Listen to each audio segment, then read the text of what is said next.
Está el profesor Eduardo Robinson con su columna económica de toda la semana. ¿Cómo le va? Hola Ángel, un gusto saludarte. Bienvenido. Muy bien, gracias. Bueno, todo el mundo hoy habla nuevamente del riesgo país, que tocó su pico histórico, pero ¿qué significado tiene el riesgo país para la Argentina, para adentro, puertas adentro? No hablemos para puertas afuera, porque le decía en privado.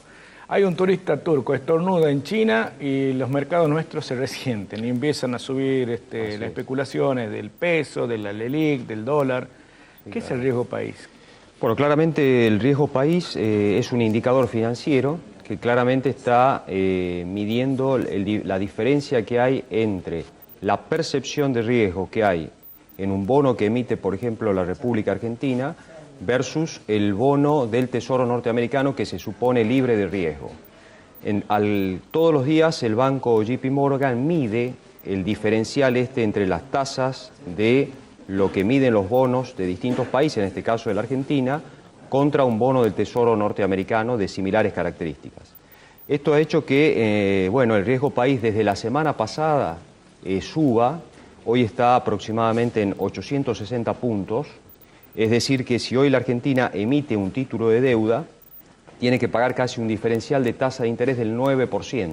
¿Es justo que un banco norteamericano o un banco privado sea el que mida el riesgo país o un bono de un país? Obviamente porque es una parte interesada. Sí, yo te diría más que justo es una cuestión de que lleva ese indicador. Este es el banco que históricamente lleva el indicador de percepción de riesgo, pero concretamente saquemos quién lo mide o saquemos un poco lo que es la definición de riesgo país.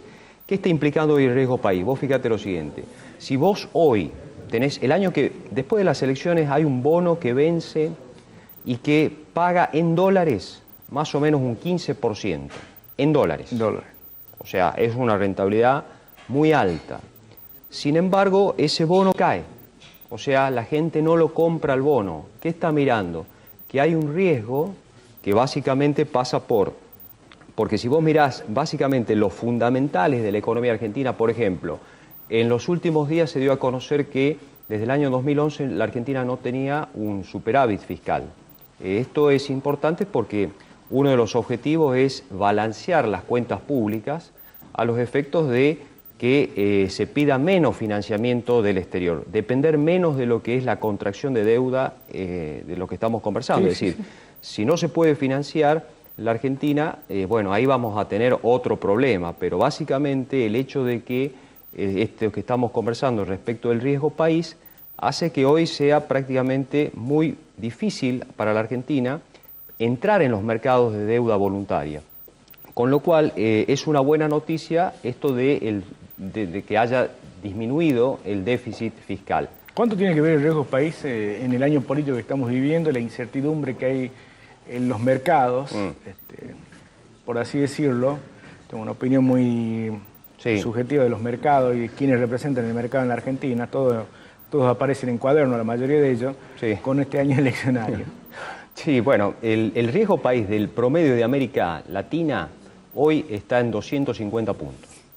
Es decir, que si nosotros estamos en 860 puntos, claramente la incertidumbre, sobre todo la incertidumbre política que hay, es muy alta, porque estamos hablando de un bono que te paga el 15% en dólares y que vos no lo querés comprar, porque vos decís, la incertidumbre política, yo no sé lo que va a pasar el año que viene, entonces no comprás el bono. Entonces ahí estamos teniendo claramente, como te digo, los fundamentos de la Argentina están relativamente bien. La inestabilidad, estamos cumpliendo por estos días un año de inestabilidad financiera en la Argentina, que todavía hay muchos signos de pregunta. ¿Qué va a pasar con el dólar? El dólar el lunes abrió a la suba, ayer bajó algo, las tasas de interés todavía están muy altas.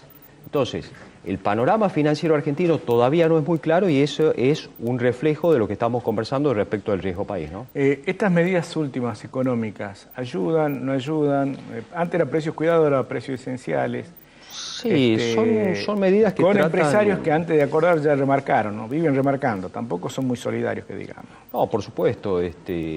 Estamos en un proceso inflacionario. Hoy la Argentina tiene acumulado un 55% de inflación minorista.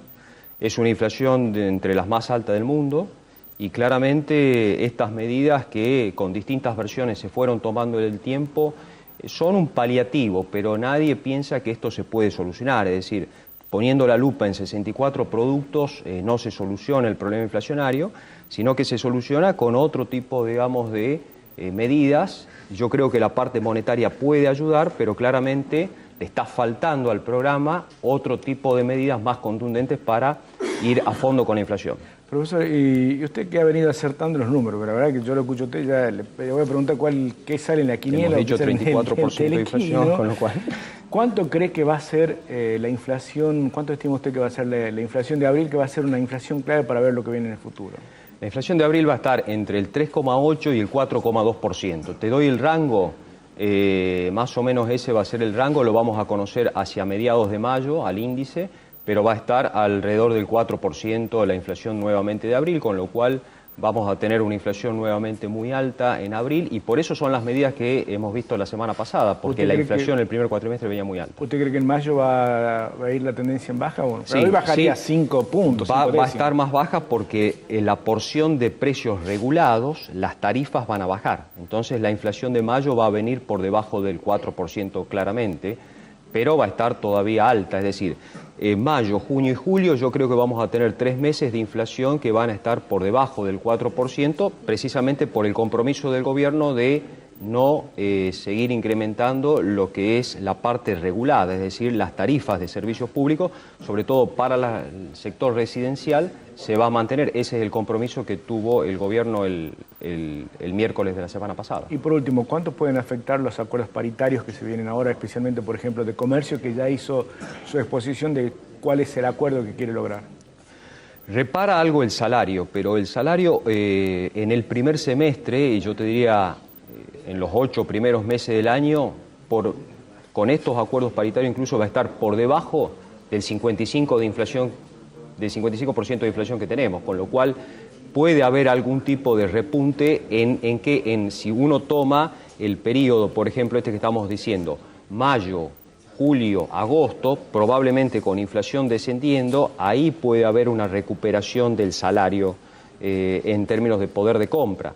Pero claramente en lo que tiene que ver en los últimos 12 meses, cuando estás diciendo tengo una inflación acumulada del 55%, ningún salario se incrementó el 55%.